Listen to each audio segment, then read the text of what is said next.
Now for today's lesson, we will discuss how to find the equation of the line given the slope and 1 point. So in this lesson, we will be using the point slope form, which is the y minus y sub 1 is equal to m times the quantity of x minus x sub 1. Let us have an example. So for number 1 example, find the equation of the line which passes through the point negative 2, 6 with a slope of positive 2. First step, or the first thing that you have to do is to find what is your given. So una, we have slope, which is positive 2. And then we have this given point, which is negative 2, 6, or this will be our x sub 1, y sub 1. Pagkatapos nating i-identify ano-ano yung mga given natin, isa-substitute lang natin tong mga given na to sa ating formula na y minus y sub 1 is equal to m times or multiplied by the difference of x minus x sub 1. And then, substitute na natin ito sa ating formula. We have y minus y sub 1. So, it is important na kabisado nyo ang point slope form. Okay, now, we have y. Sulat lang natin siya. Then, yung ating y sub 1 is positive 6. Ang ating m is yung positive 2. Then, sulat lang natin yung x. Given lang yan sa ating form. Then, yung ating x sub 1 is negative 2. So, take note na ang ating operation ay minus and yung ating given ay negative 2.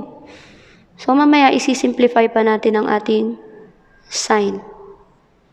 Okay, so we have y minus 6 is equal to 2. Then, simplify na natin to. If we have negative and negative, we have positive 2. Okay, now, pwede na tayong mag-multiply using the distributive method or distributive property. So, we have y minus 6 is equal to, multiply na natin, we have 2x, then 2 times 2 is positive 4. Kung napapansin nyo, we have already the given equation, pero meron pa tayong kailangang i-simplify, which is yung parehong constant. Okay, sa ating previous lesson, if we are already in this given, and then, kailangan na lang nating i-remove yung 6. So, i-add natin siya sa kanyang additive inverse para makancel siya dito. So, kung ito ay negative 6, ang i-add natin sa kanya ay yung positive 6. So, we have y minus 6, then i-add natin siya sa kanyang additive inverse na positive 6. Then, kung anong in-add natin dito, i-add din natin sa kabila. Combining sa kanyang kaparehong constant, we have 2x plus 4. Then, yung in-add natin dito ay positive 6, so i-add ko din to sa positive 6. Okay, now let us simplify. We have negative 6 plus 6 is 0 or cancel na. So, ang matitira ay y equals 2x. Wala na siyang ka-like term, so sulat na lang natin. Then, positive 4 and positive 6 can be simplified. So, i-add natin. Both positive naman siya. We have positive 10. Ito na ngayon yung ating equation, which is written in slope-intercept form. Let us have example number 2. If we have the given point, which is negative 2, 3, and we have the given slope, which is negative 5 over 7, and we have to find the equation of the line given this point and the slope. Again, applying that to our formula, which is this one, we have y minus y sub 1 is equal to m times x minus x sub 1. Substitute natin yung kanyang value. Again, this is our x sub 1, comma, y sub 1. So we have y minus 3 is equal to negative 5 over 7, then quantity x, our x sub 1 is again negative 2. So ibig sabihin, isi-simplify pa natin ang kanyang magiging operation or sign. So next is write y minus 3 is equal to negative 5 over 7. So we have x, then negative and negative, magiging positive 2 na siya.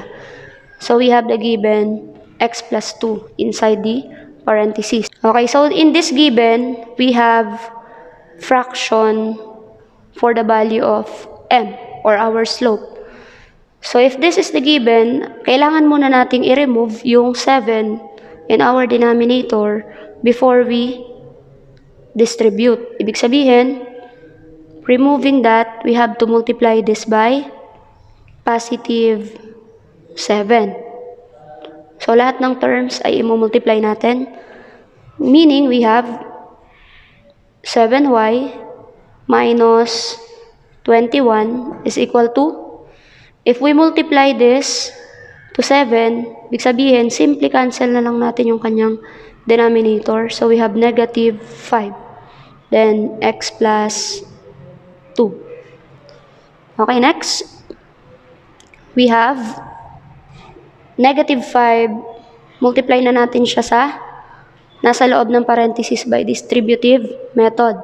So we have 7y minus 21 is equal to negative 5 times x is negative 5x. Then negative 5 times positive 2 is negative 10. Now, let us continue. We have negative 21 and negative 10. So, pwede na natin siyang i-simplify or i-combine by removing this 21 in this side. So, again, if this is negative, para matanggal natin yan dyan, we have to add that to positive 21. So, we have 7y minus 21. Then, add natin siya sa positive 21 para makancel. Ganon din ang i-add natin sa kabilang side. So, we have negative 5x minus 10, then plus 21. Okay, next is to simplify. So, pwede na natin itong i-cancel since negative and positive 21 siya pareho. Then, ang matitira sa ating given ay 7x, or 7y, I mean, equals negative 5x, negative 10, and positive 21. So, simplify natin, we have positive 11. Okay? So, now, our given is 7y is equal to negative 5x plus 11. Nakasulat na siya in slope-intercept. But, we still need to simplify since meron siyang coefficient na 7. So, para ma-remove natin to, we have to divide all sides by positive 7. So, continue natin. We have 7y minus or is equal to negative 5x plus 11. Divide both sides by positive 7. So, magiging final answer natin is y is equal to negative 5 over 7x. So, negative ang ating slope. Plus 11 over 7. Ito na ngayon yung ating final answer, which is written in slope-intercept form.